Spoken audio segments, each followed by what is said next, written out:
Page 100. 5. A Roadside Stand. About the poet. Robert Frost lived between 1874 and 1963. Robert Frost is a highly acclaimed American poet of the 20th century. Robert Frost wrote about characters, people, and landscapes. His poems are concerned with human tragedies and fears, his reaction to the complexities of life, and his ultimate acceptance of his burdens. Stopping by the woods on a snowy evening, birches, mending walls are a few of his well-known poems. In the poem A Roadside Stand, Frost presents the lives of poor deprived people with pitiless clarity and with the deepest sympathy and humanity. Before you read, have you ever stopped at a roadside stand? What have you observed there?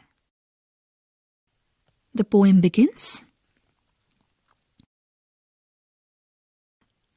The little old house was out with a little new shed.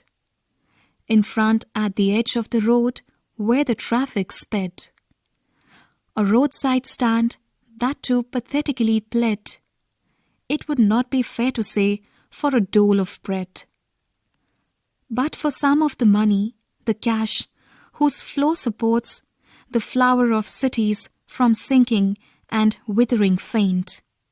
The polished traffic passed with a mind ahead, or if ever aside a moment, the knout of sorts, at having the landscape marred with the artless paint of signs that with N turned wrong and S turned wrong, offered for sale wild berries in wooden quarts, or cooked necked golden squash with silver worts, or beauty rest in a beautiful mountain scene.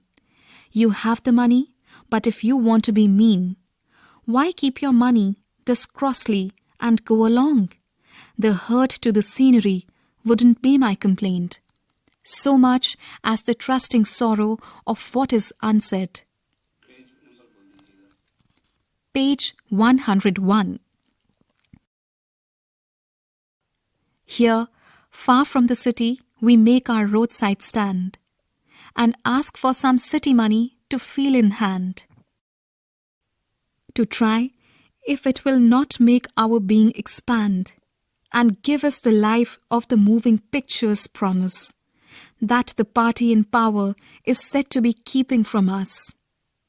It is in the news that all these pitiful kin are to be bought out and mercifully gathered in, to live in villages next to the theatre and the store, where they won't have to think for themselves anymore, while greedy good doers, beneficent beasts of prey, swarm over their lives enforcing benefits that are calculated to soothe them out of their wits, and by teaching them how to sleep, they sleep all day, destroy their sleeping at night the ancient way.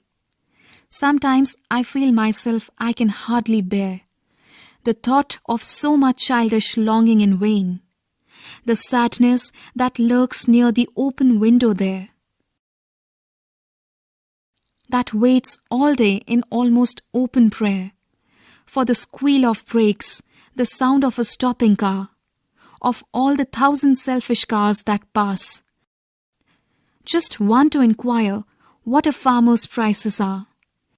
And one did stop, but only to plough up grass, in using the yard to back and turn around, and another to ask the way to where it was bound, and another to ask could they sell it a gallon of gas? They couldn't, this crossly, they had none. Didn't it see? No, in country money, the country scale of gain, the requisite lift of spirit has never been found. Or so the voice of the country seems to complain. I can't help owning the great relief it would be to put these people at one stroke out of their pain. And then next day, as I come back into the scene, I wonder how I should like you to come to me and offer to put me gently out of my pain. Quarts, bottles of containers, squash, a kind of vegetable. Page 102. Think it out. 1. The city folk who drove through the countryside hardly paid any heed to the roadside stand or to the people who ran it. If at all they did, it was to complain. Which lines bring this out? What was their complaint about? 2. What was the plea of the folk who had put up the roadside stand? 3. The government and other social service agencies appear to help the poor rural people, but actually do them no good. Pick out the words and phrases that the poet uses to show their double standards. 4.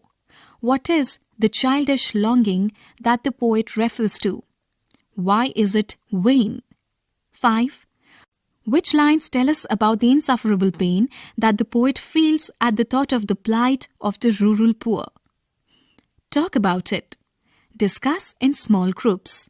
The economic well-being of a country depends on a balanced development of the villages and the cities. Try this out. You could stop at a dhaba or a roadside eatery on the outskirts of your town or city to see 1. How many travelers stop there to eat? 2. How many travelers stop for other reasons? 3. How the shopkeepers are treated? 4. The kind of business the shopkeepers do. 5. The kind of life they lead. Notice the rhyme scheme. Is it consistent or is there an occasional variance?